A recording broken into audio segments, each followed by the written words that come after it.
అధ్యక్షులు డాక్టర్ శ్రీనివాస్ గారికి, అట్లాగే విసికే పార్టీ నేషనల్ సెక్రటరీ గారు బాలసింగం గారికి, వచ్చిన సభ్యులందరికీ, వివిధ రాజకీయ పార్టీలు, సంఘాలు. ఈ అంశం మొదటిగా విసికే పార్టీ అధ్యక్షులు, నాకు మంచి మిత్రులు, వారితో కలిసి అనేక ప్రోగ్రామ్స్ నాన్న అటెండ్ చేస్తూ వాళ్ళ ఆలోచన విధానానికి అనుగుణంగా ప్రయాణం చేసిన నాన్న భారతదేశంలోనే ఈ అంశాన్ని పార్లమెంట్లో, చట్టసభల్లో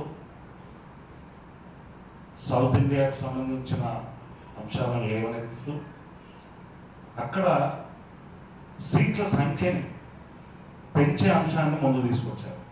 ప్రేమ మిత్రులారా, నాకున్న చిన్న అనుభవంతో, సుదీర్ఘ ప్రయాణం నాన్న ఒక 20 ఏళ్ళు తెలంగాణ ఉద్యమం ప్రయాణంలోనే తాను సౌత్ ఇండియన్ కల్చరల్ అసోసియేషన్ పెట్టాలి, ఈ సౌత్ ఇండియన్ కల్చరల్ అసోసియేషన్లో భాగంగా తెలంగాణ ఉద్యమం తీసుకురావాలని ప్రతిపాదన చేశారు. అవి మనం పాత వీడియోలు ఎక్కడైనా దొరికితే చూసి తెలుస్తూ ఉంటాం.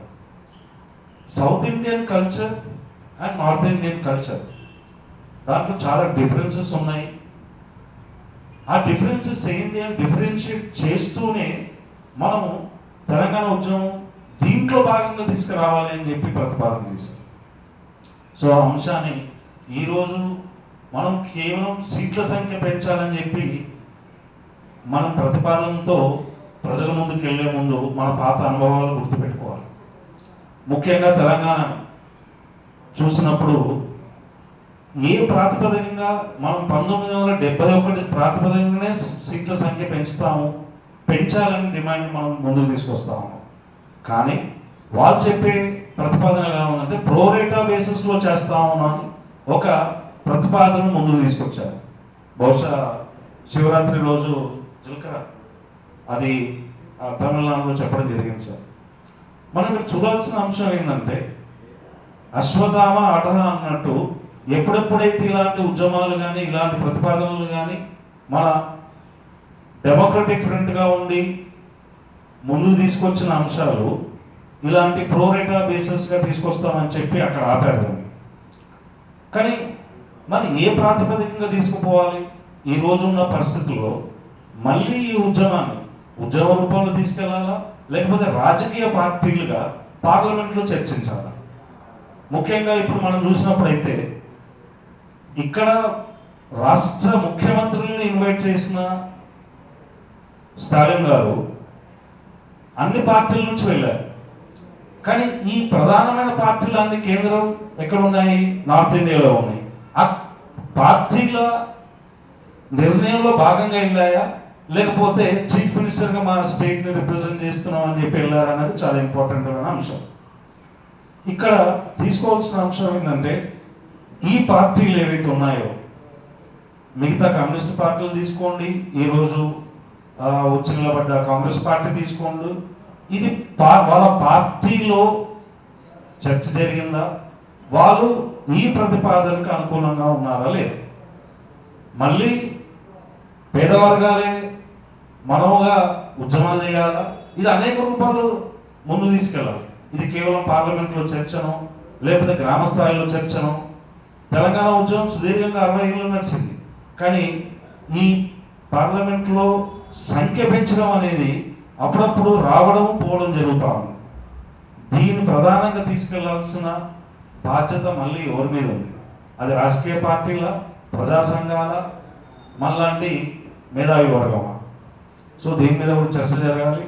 బహుశా దీనికి అర్థవంతమైన చర్చకు తీసుకొచ్చినప్పుడు సింగం సార్ ఉన్నారు ఇక్కడ, సౌత్ ఇండియన్ కల్చరల్ అసోసియేషన్ అనేది ప్రధానంగా విసికే పార్టీ టేకప్ చేసుకుంటుంది సార్. దాంట్లో ఈ కల్చరల్లో భాగంగా మనం అంటే ఎక్కువగా గ్రామ స్థాయికి తీసుకెళ్లేది కల్చరల్ విభాగం. సో దీంట్లో భాగంగా తీసుకెళ్ళినప్పుడు మనకి ఇక్కడ నీళ్లు, నిధులు, నియామకాలు అనేది మన తెలంగాణ నినాదం ఉంది. కానీ అలాంటి నినాదం మన సౌత్ ఇండియాకి ఏం కావాలి? కేవలం పార్లమెంట్లో సంఖ్య పెంచడం అంటే అవి ఎస్సీ ఎస్టీ బీసీల సంఖ్యన, మళ్ళీ జనరల్ సంఖ్యన? ఇది కూడా చాలా ఇంపార్టెంట్. ఇది ఎందుకంటే మన సంఖ్య పెంచకుండా ఎవరో సంఖ్య పెరుగుతుంది అన్నప్పుడు మరి నేను ఎందుకు పార్టిసిపేట్ చేస్తాను? సంఖ్య అనేది కూడా చాలా ఇంపార్టెంట్. భారతదేశంలో 99% పేద అట్టడుగు ప్రజలు ఉన్నప్పుడు మా సౌత్ ఇండియాలో కూడా మా రిప్రజెంటేషన్ ఉండాలి. ఆ దాంట్లో మనమే ఎక్కువగా చైతన్యవంతులమైన కాబట్టి మనం జనాభా తగ్గించుకున్నాం. దండుబలం అని ఉండాలి, ధనబలం అని ఉండాలి. రెండూ లేదే.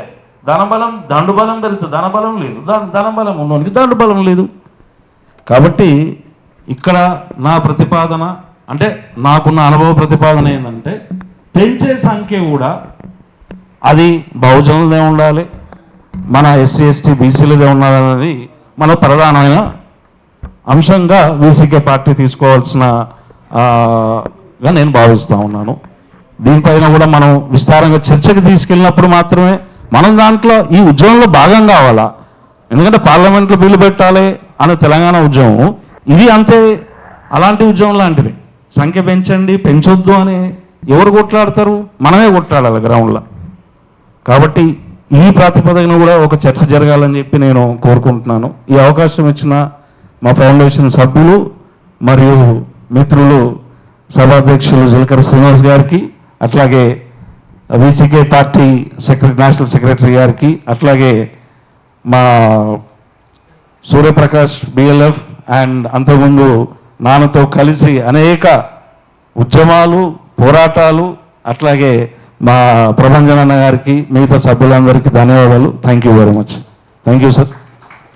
థ్యాంక్ యూ అన్న. మీ